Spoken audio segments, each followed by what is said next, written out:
Hello, Airbus Cockpit Coach here. You're joining me in the flight deck of the iniBuilds A350, and in this video we're going to look at the landing. We're establishing on the localizer for runway 31 left at John F. Kennedy, New York, and currently have the simulator paused just while I talk you through what we expect to see on the landing. As with all aircraft approaches, you want to ensure a stable approach.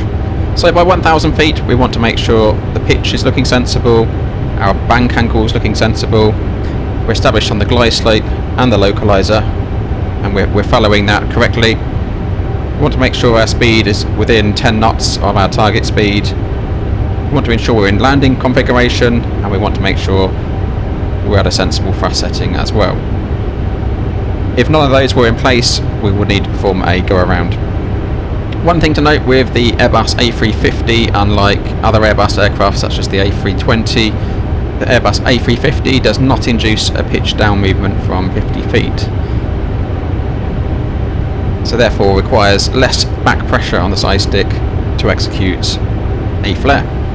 Generally we're looking to close the throttles at 20 feet, but that all depends on the speed you're coming in. The wind, for example, as well. A strong headwind will create lift. You may want to take the thrust out a little bit earlier. So that's down to pilot's discretion. On touchdown, we want to make sure the aircraft is braking. We want to make sure our spoilers are deployed. We want to make sure that our reverse thrust is operating. At 70 knots, we would bring the reverse thrust to idle, and by 30 knots, we want to make sure that we've cancelled use of reverse thrust. Once we're happy that we can stop the aircraft. So I'm going to continue on down and unpause the simulator.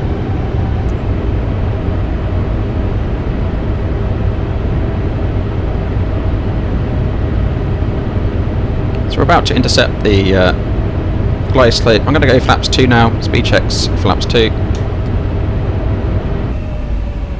And once flaps 2's out, I'm going to bring the gear down. Get down.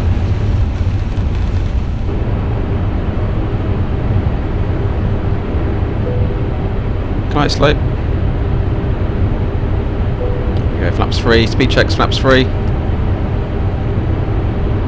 Put the gear down. We want to arm our spoilers and make sure our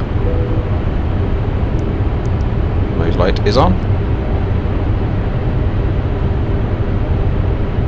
And we go flaps full, speed checks flaps full, and with that we check the landing checklist. That's all auto sense, checklist complete.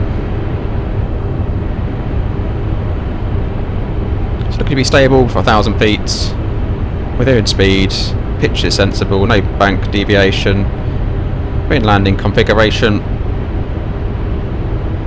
thrust is looking sensible.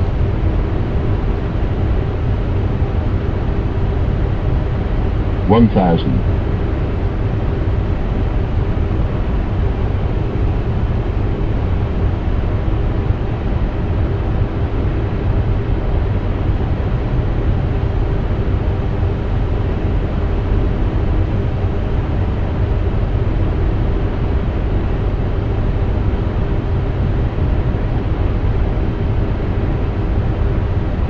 Monitoring progress, and I'm going to take the autopilot out now.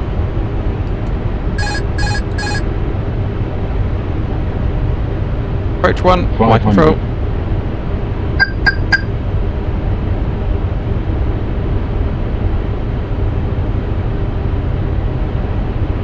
$400.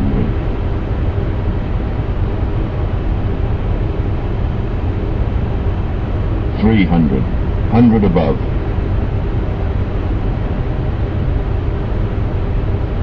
$200. Minimum. Continue.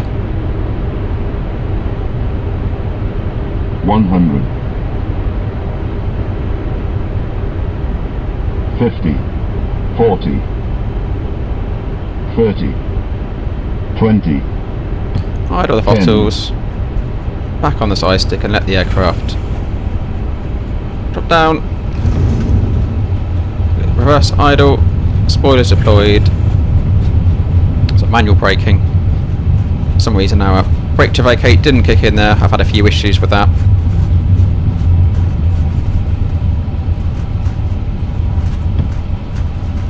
kicking out on touchdown.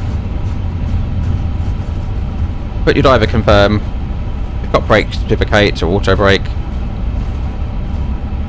decel, or manual braking. So reverse is idle,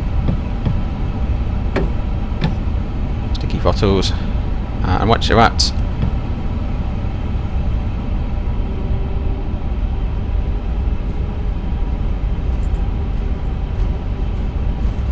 manoeuvring speed, depending how sharp your turn is, bring the aircraft off the taxiway. You want to be across the line before making any configuration changes. The key thing is to get off the runway and then stop. Once you're behind the hold short line, bring the aircraft to a standstill, and we can bring the flaps to 0, disarm the spoilers, and we want to turn our landing lights off, bring the nose wheel to taxi, turn the strobes off, and start the APU, so that's available for us. So that's the landing in the Airbus A350. There's a few things to watch out for there. Currently finding control quite laggy, and also a few issues with the brake to vacate, the auto brake kicking off on touchdown, so be wary of that. The key thing is to ensure a stable approach. If you're unstable or in doubt, go around and make a second attempt. Remember the difference in flare logic with this aircraft compared to other Airbus aircraft, so don't let that catch you out. Confirm you've got the spoilers deployed, reverse thrust is engaged, and confirm your braking operation and deceleration of the aircraft. If you have any questions on that, please drop them in the comments, and don't forget to like and subscribe to stay up to date with the latest content. I'll see you in the next one. Thanks for watching.